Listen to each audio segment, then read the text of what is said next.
Narinig ito, sabay-sabay na sumagot ang buong grupo, opo. Pagkatapos ay hindi na iniintindi ang kanilang buhay, lumipad sila patungo sa kagubatan ng gintong sword chi na nakapalibot kay Xiao Xuan. Ngumiti siya ng may interes, magaling. Ngayon, mapapasaya mo ako.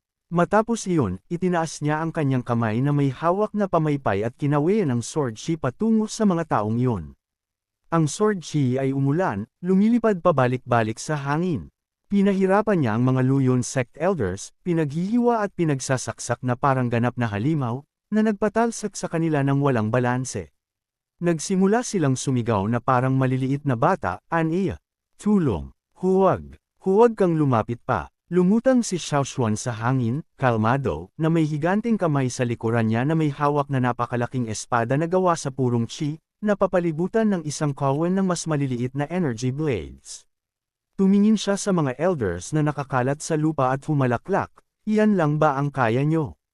Seryoso, nagpakita siya ng mapanganib ng ngiti, ang kanyang mga mata ay nagniningning ng pulang dugo, at sinabi sa isang malamig na boses, hindi pa nga ako nagpapawis. Ang isa sa mga elders, dumudura ng dugo at malinaw na nasasaktan matapos ang pagkabugbog na iyon, ay tinitigan si Xiao Xuan at itinuro ang nanginginig na daliri, ikaw, walang kwentang bata ng Nanli sect. Pauwi na ang sect leader namin. Hahatiin ka niya sa 1,000,000 piraso. Si Xiao Xuan, nakangiti at winuwagayway ang kanyang pinagkakatiwalaang pamaypay, ay sumagot, maghihintay ako ng may kampana. At sa sandaling iyon, dumating ang Luyon sect leader na si Wen Yuan. Lumipad siya na parang isang missile, sinira ang hangin. Tiningnan niya ang kanyang mga kaawa-awang elders at narinig ang mga bastos na puna ni Xiao Xuan at lubos na nagalit, ikaw, walang silbing basura. Umungal siya, huwag kang magyabang. Kalmadong sinabi ni Xiao Xuan, sinara ang kanyang pamaypay at bamantong hininga ng may ngiti, ang bilis mo namang nakabalik.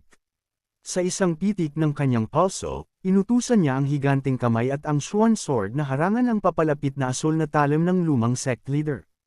Nagkabanggaan ang dalawang sword energies na may nakakabaliw na boom.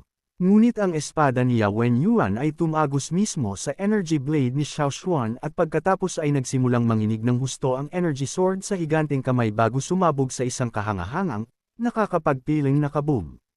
Sa kabilang banda, ang lumang sect leader ay tinamaan pabalik ng shockwave, dumulas sa lupa, ngunit nanatili siyang nakatayo na parang isang boss. Dumilim ang mukha ni Wen Yuan sa galit habang siya ay umungol, magnanakaw ng Nanli sect. Paano ka naglakas loob na magdulot ng gulo sa teritoryo ng aking Luyon sect? Ngumiti lang si Xiao Xuan at hinamon siya, Luyon sect. Ano yan? Hindi ka nga kayang hawakan ng mga elders mo. Sa sandaling iyon, dalawang malakas na aura ang nagliyab sa tabi niya at dalawang Qingru Shihino swords ang lumutang, handa para sa aksyon. Kinross ni Xiao Xuan ang kanyang mga braso, itinuro ang kanyang mga daliri sa langit at inaktibo ang isang torrent of spiritual chi na puno ng arcane runes, bumabalot sa mga Qingru Shihino swords. Inilunsad ni Xiao Xuan ang dalawang jade swords patungo kay Wen Yuan mula sa langit, sumisigaw, subukan mo ito, matandang lalaki. Ito ang 10,000 mile sword control art special edition. Ang dalawang Qingru Shihino swords, nagniningas na may nagniningas na mga runes, ay naghabi at lumipad patungo sa kanilang target ng napakabilis. Hinawakan ni Wen Yuan ang kanyang mahalagang espada gamit ang dalawang kamay, itinaas ito sa itaas ng kanyang ulo at ang kanyang mga mata ay kumislap ng malamig na asul na liwanag habang sumisigaw, mamatay ka. Inihagis niya ang kanyang espada, hinihiwa ang agos ng mga runes at pinalipad ang Qingru Shihino habang sumisigaw sa pagkadismaya, sa tingin mo, kaya mong maliitin ang aking Luyon sect. Pagkatapos ay matamang itinuro niya ang kanyang espada diretso kay Xiao Xuan at mayabang na sinabi, masyado kang mayabang para sa iyong sariling kabutihan. Bahagyang kumunat ang noo ni Xiao Xuan, naiisip na may kakayahan ang lalaki. Ang sword domain thingy niya ay hindi masama. Ang cultivation niya ay sigurado na lampas sa nascent soul kick. Malamang nasira ang foundation niya sa pagsasakripisyo ng blood essence sa kanyang magarbong espada sa loob ng maraming taon, kaya hindi pa siya nakaka-breakthrough. Gayunpaman, ang tunay niyang kapangyarihan ay tiyak na lampas na sa nascent soul. Matapos mag-isip ng bahagya, nagpa siya si Xiao Xuan na utusan ang kanyang dalawang Qingru Shihino swords na lumipad pabalik. Sa sandaling bumalik ang dalawang espada sa kanyang tabi, sumugod siya Wenyuan. Nagpakawala ng isa pang pagsabog ng sword chi patungo sa kanya. Nag-aalalang bamulong si Xiaoshuan, napaka-problema. Sana ay masasakop na ni Munting Shihinuo ang espadang iyon sa lalong madaling panahon. Binago ang kanyang tactics, ginamit ni Xiaoshuan ang kanyang mga kakayahan upang lumikha ng hindi mabilang pang Qingru Shihinuo na sumusugod pasulong at sumisigaw, Sword Chi of 8,000 Heavens. Kasabay nito, nagpakawala siya ng baha ng Lantian na Sword Chi at umiikot na mga talismans patungo sa harapan. Inihagis niya Wenyuan ang kanyang espada, lumikha ng isang maputlang berde na Sword Chi barrier upang ipagtanggol ang kanyang sarili. Naisip niya nang may alarma, Sword Chi of 8,000 Heavens. Kaya mo pa ring gamitin iyan sa mga sword stances. Bagaman hindi niya ito sinabi ng malakas, palihim siyang pinuri si Xiaoshuan sa kanyang puso. Ang kanyang sariling espada ay lubos na malakas, hindi bababa sa isang top-grade Earthrealm weapon. Tumangala sa hindi mabilang na sword chi at umiikot na mga runes na bumubuhos, handang bumagsak sa kanyang ulo. Desperadong inihagis niya Wenyuan ang kanyang espada upang ipagtanggol habang sa loob ay humahanga, 1,000 top-grade Earthrealm swords ang papalapit sa akin. Hindi na lang ito swordplay. Ang tawagin nitong isang Supreme Divine Ability ay hindi magiging labis, tama. Ang mga papuri sa kanyang puso ay dahil hindi pa niya nasaksihan ang ganoong kahangahangang galaw dati. Matapos mahirapan sa pagtatanggol sa loob ng ilang sandali, unti-unting napagod ang lumang sect master. Nag-aalala siyang naisip, hindi ito gagana. Mukhang kailangan kong gamitin ito. Isinawsaw niya ang dulo ng kanyang espada sa lupa. Agad na isang napakalaking, nagniningas na Asher Aura ang sumugod pataas sa langit. Bamulong siya, iniaktibo ang Sect Protection Formation. Sa sandaling iyon, ang aura ay sumugod diretso sa langit, hinahawakan ang berdeng barrier, lumilikha ng isang napakalaking puwersa na umiikot sa itaas. Sa tulong ng Sect Protection Formation, isang nakakatakot na aura ang nagsimulang bumalik pababa upang labanan ang kagubatan ng berdeng sword chi ni Xiaoshuan. Umalangaw ng malinaw ang boses ni Wenyuan sa espasyo, puno ng pagmamalaki. Ang aking Luoyuan sect ay hinding-hindi lugar na maaaring hawakan ng isang batang tulad mo. Ang Asher Aura ay hamampas pababa patungo kay Xiaoshuan, ngunit mabilis siyang lumukso upang umiwas. Ang lupa lamang sa ilalim, na apektado ng panlabas na puwersa, ang naging pulbos. Matapos ang atake, hindi nasaktan si Xiaoshuan, nakatayo ng buong pagmamalaki na may gintong aura sa kanyang kamay. Sa ibabaw ng kanyang ulo ay isang kamay na may hawak na isang higanting domineering sword na umaabot sa kalangitan. Ang kanyang boses ay umalingaw ng malamig, puno ng banta. Ang mga unang nakilahok sa massacre ng Lin family ay mas mahusay na idilat ang kanilang mga mata, putulin ang isa sa kanilang mga braso at lumayas. Na nagdulot ng labis na pagkabigla sa ilang Luoyuan sect elders. Ang kanyang mukha ay puno na ngayon ng isang nakakatakot na murderous aura, kasama ang isang napakalamig na boses. Kung hindi, kapag kumilos ako, ang buong Luoyuan sect mula sa itaas hanggang sa ibaba ay mamamatay. Habang lumilipad pataas si Xiaoshuan, umiiwas sa atake ng Heaven Sense na pinapatakbo ng Sect Protection Formation, ang lupa kung saan siya nakatayo ay nabasag na sa isang higanting hugis kuko na hukay na may alikabok at usok na bumubulwak sa lahat ng dako. Naramdaman ni Xiaoshuan ang lamig sa kanyang likod, sa loob ay humahanga. Narinig ko na ang Sect Protection Formation ng Luoyuan Sect ay ang numero 1 Dividing Spirit Pick Grade Formation na iniwan ng Sect Master at mahigit 100 taon na ito, ang kapangyarihan nito ay hindi bumaba kahit kaunti.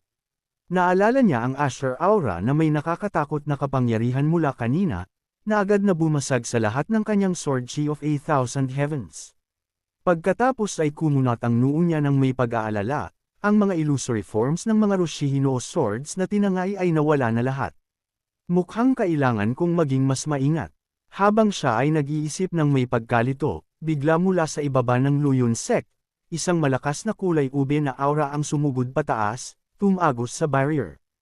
Nakita ito, agad na nagbago ang ekspresyon ni Xiaoshuan. Masaya siyang bamulong, mabuting disciple ko. Dumating ka sa tamang oras. Kasabay nito, bigla siyang nakatanggap ng notification mula sa system screen, host has assisted disciple in activating the Earth Realm and 8 Sword Physique. Reward increased 10-fold, Heavenly Realm and 8 Sword Physique. Sa sandaling natanggap niya ang reward, agad na nabago ang isang agos ng gintong spirit chi sa katawan ni Xiaoshuan. Pumikit siya, nararamdaman ang kapangyarihan na bumubulwak sa kanyang katawan at walang kamalay-malay na naramdaman ang labis na kaligayahan, bumubulong sa kanyang sarili, innate sword physique. Kaya ito pala ang pakiramdam, ang maramdaman ang bawat hibla ng sword chi na gumagala sa langit at lupa, at makakuha ng karagdagang insights. Ang sword chi ay damaloy ng tuloy-tuloy at kasama ng kanyang mga salita, hindi mabilang na pinagmumulan ng spiritual chi ang bumulwak na parang alon ng karagatan, na bumabalot sa figure ni Xiaoshuan. Binati ni Wen Yuan ang kanyang leeg upang tumangala, nakita ang eksenang ito, siya ay natigilan. Dumilim ang kanyang mukha at naisip niya ng may inggit, nagsasa-breakthrough ba siya mismo sa battlefield? Hinding-hindi ko papayagan si Xiaoshuan na mag-breakthrough ng maayos. Itinaas niya ang dalawang kamay upang bumuo ng isang seal, na naglalayong patuloy na hiramin ang divine might ng Mountain Protecting Grand Formation upang lumaban. Sa sandaling ito, 3 bilog ng formation ang lumitaw sa likod niya, at nagsimula siyang mag-utos, merge. Sa sandaling matapos siyang magsalita, nagsimulang gumalaw at magkabit ang mga bilog na iyon, na bumubuo ng isang kompletong grand formation na may lubos na mayamang pinagmumula ng spiritual power. Ngumiti ng mayabang si Wen Yuan, sinasabing, direkta kitang hahatiin sa 100 piraso. 2 guhit ng pulang-pulang iron chi ang sumabog mula sa kanyang mga mata. Kinontrata ang kanyang mga pupils at ang kanyang maitim na mukha ay mukhang lubos na malupit. Humalaklak siya, tingnan natin kung ano ang gagamitin mo para mag-breakthrough. Ngunit, walang oras si Wen Yuan upang maging complacent.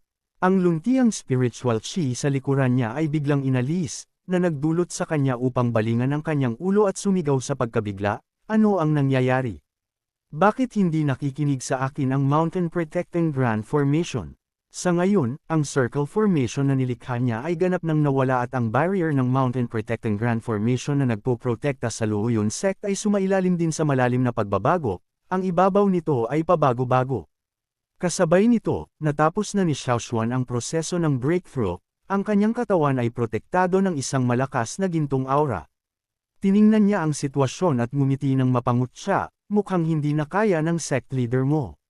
Sa sandaling matapos magsalita si Xiaoshuan, sa ibabaw ng Mountain Protecting Grand Formation, isang nagninangas na gintong espada ang biglang tumagos sa luntiang barrier at naglabas ito ng malakas na gintong oras na lumipad pabalik.